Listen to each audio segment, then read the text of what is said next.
रहा हूं, याद आया कि बचपन में एक कविता लिखी थी सबसे अच्छे दोस्त सौरभ के ऊपर। एक शरारतों भरी कविता जिसमें थे कुछ कंचे, कुछ कीचड़, धूल का एक बादल और मुट्ठी भर कंकड़। सौरभ को भेंट की थी उसके जन्मदिन पर। उसका मन गदगद हो आया, वह फूला न समाया, महसूस हुआ बहुत खास कहीं का राजा होने का एहसास, जिसके लिए कविता लिखी गई है।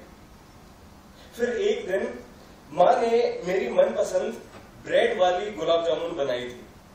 मैंने 9 गुलाब जामुन खाई थी और 10वीं खाते हुए माँ के लिए एक कविता दिल में उतर आई थी। एक कविता गुलाब जामुन की चाशनी में डूबी हुई। एक कविता गुलाब जामुन की चाशनी में डूबी हुई, जिसमें माँ के लिए प्यार था, ममता थी, दुलार था। सुनकर माँ कुछ बोली नहीं। उनकी आंख से टपका जो आंसू, वह उस कविता का अलंकार था। फिर यूं ही इधर उधर से कुछ जोड़कर, शब्दों को थोड़ा तोड़ मरोड़ कर जैसी तैसी एक कविता लिखी थी संजना मैडम के लिए। आपने मेरे साथ सर खपाया, सामने के डेस्क पर बिठाया, इतना ध्यान देकर मुझे पढ़ाया, मन में आत्मविश्वास जगाया। उस आत्मविश्वास की एक झलक उस कविता ने दिखाई थी। बहुत खुश हुई थी संजना मैडम। वह कविता उन्होंने स्टाफ रूम में सबको सुनाई थी। फिर कारगिल की जंग हुई, बंदूकें चीखी चिल्लाई, मानवता अपंग हुई।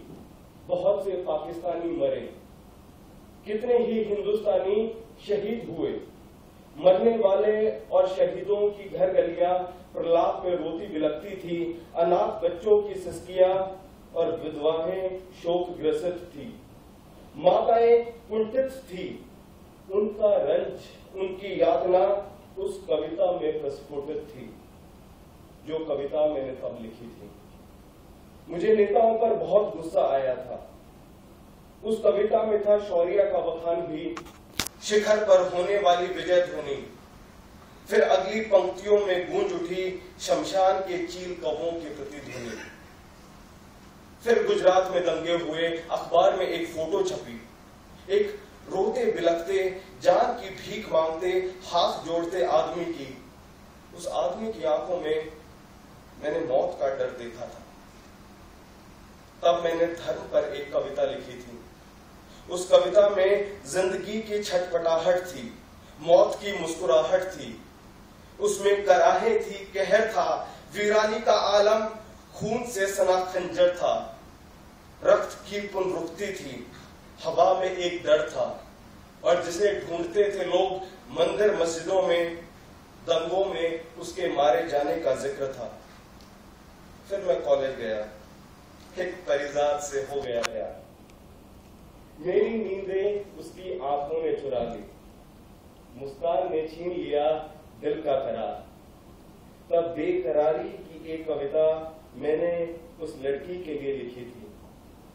उस लड़की की कमर के हिलाव में मैंने सागर की लहरें देखी थी। उसकी आंखें मछली जैसी, बालों की उपमा मैंने झरने से दी थी। वह सुनकर बहुत शर्माई।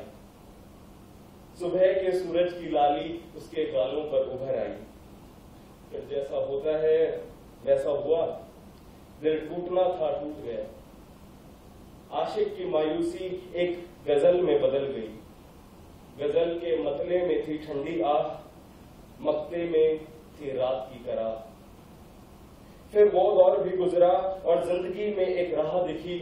उस राह के सिरे पर ख्वाबों से सजी एक कविता लिखी, जिसमें थी दौड़ने की चाह, जिसमें थी राह और मंजिल, एक धुन, एक जज्बा और जज्बे से भरा हुआ दिल, जिसमें था निश्चय कि जिंदगी गुजार देना ही मकसद नहीं, गुजर तो जाएगी जिंदगी यूं ही।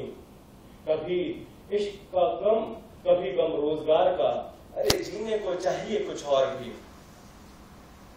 और अब आज फिर एक कविता लिखने बैठा हूं। साल भर बाद एक कविता लिखने बैठा हूं। पहले कविता थी सिर्फ मित्र के लिए विशेष उपहार, मां के लिए असीम प्यार, दिल में खुलने वाली खिड़की, आत्मा से सरोकार। मन की बेचैनी, मोहब्बत का इजहार, इंसानियत का साया, मर्म का संसार, अस्तित्व का आईना, ख्वाबों का शुमार, कुछ उलझने, कुछ राज, जहन में उफनते विचार। और आज कविता लिख रहा हूं सोचकर कि कितना इनाम कविता पर रखे है सरकार। जवाब आता है पूरे 5000।